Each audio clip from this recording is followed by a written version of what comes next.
Hello, everyone, and welcome back to the Language Arts Gallery. Today, we're going to continue with our Writing for Young Learners series, and we're going to start a new genre of writing. We're going to talk about writing a persuasive essay. You can find this lesson and all of the lessons for this genre of writing in my Teachers Pay Teachers store, which is linked in the video description. So this is aimed at fourth grade students, but you can also use it with students who are slightly younger. I think it also works really well with third graders.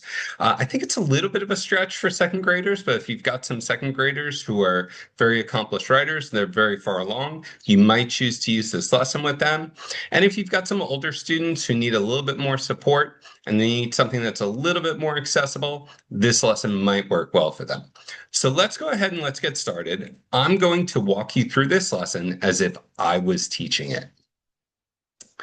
As I've taught this lesson, I've taught this in conjunction with a unit on community spirit. So we've talked about ways that we can show our community spirit either in our neighborhood, in our school community, or in our country. So I begin by asking my students, why do you think it's important to help others in your community? And what are some ways that we can show our community spirit? Now I want to introduce my students to a persuasive essay. In this series of writing workshop lessons, we're going to choose one thing that we want to do to help our community. Not everyone's going to be doing the same thing.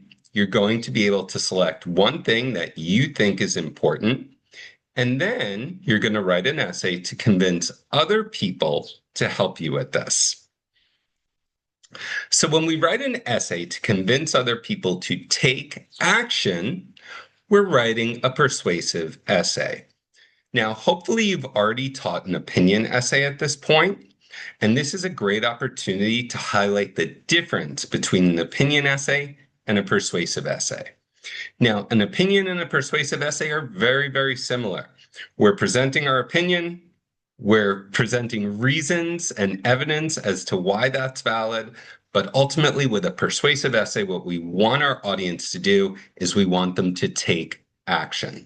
That's the big rhetorical difference in a persuasive essay, is that call to action.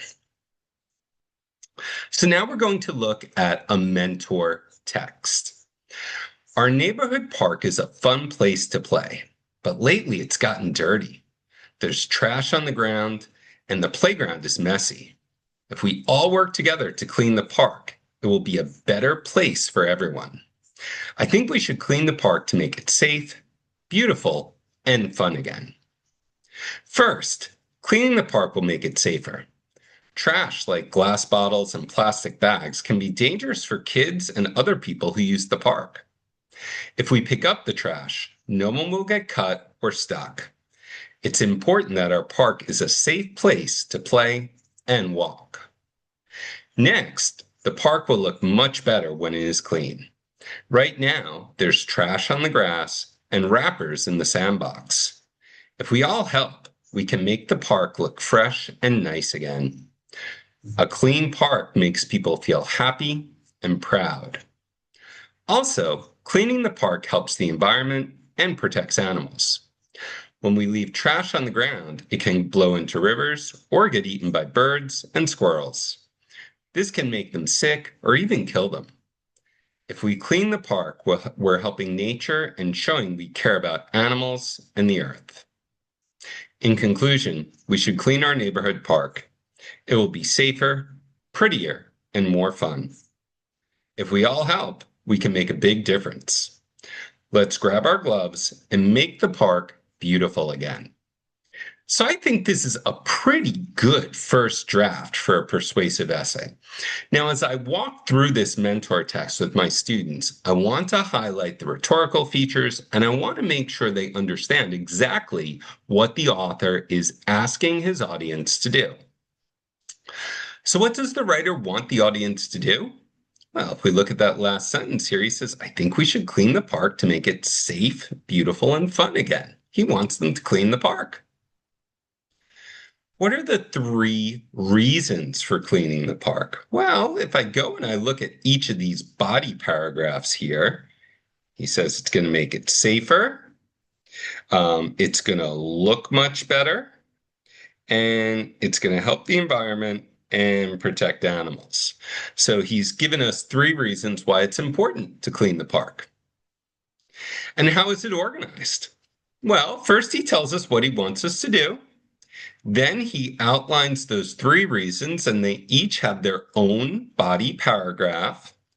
And then he comes back to the conclusion and he restates what it is he wants the audience to do.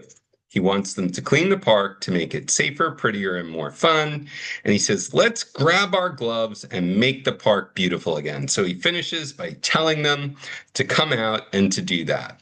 And as I said, this is a good first draft, but we're going to improve it as we work through the 5 lessons in this series of writing workshop materials. Now, what is a persuasive essay? It's an essay written to convince the audience that our issue is important. Now, hopefully our writer did that by presenting those 3 reasons. And again, as I said earlier, you want your audience to take action. That's the big difference between our opinion and our persuasive essay. It's going to have an introduction. We're going to introduce the topic. We've got 3 body paragraphs. Just like we saw in our mentor text, each body paragraph will represent a reason why the author's opinion is important. In this case, the author thinks we should clean the park. And a conclusion. In our conclusion, we are going to encourage our audience to take action on this important issue. Now, I want my students to choose a topic. In the beginning of our lesson, we talked about things that we think are important. I want you to choose one thing, and I want you to brainstorm a persuasive essay. Now, we've got a graphic organizer, and this is included with day 1, where you can choose what you're going to write about, choose why it's important, and choose what you want your audience to do. So in day 1, we're not drafting anything just yet. We're just brainstorming those big ideas, and that's going to serve as the foundation for our persuasive essay for the future lessons in this series of writing workshop lessons. Now, remember, you need to be reasonable. If you're writing about improving your school community, you don't want to say, close the school, turn it into a video game center, or turn it into a water park, right? That's not going to happen. So we need to choose something that is reasonable and feasible. Getting rid of schools for video game centers is not going to benefit the community. We might say something, though, like kids need more places to play. We should raise money to build the playgrounds. Now, that's a great opportunity because students will suggest things like this for the teacher to move those students closer to something that is feasible. And also remember, in our essay, our students need to present reasons why what they want to do is important. So hopefully after our students have completed their graphic organizers, they will come back and they will share their work with their classmates, with their community project, 3 great reasons why they think it's important, and what their community members can do to take action on that project. All right, so thank you so much. Please remember to like, subscribe, and comment on the video, and I will see you in our next lesson, day 2 of writing a persuasive essay.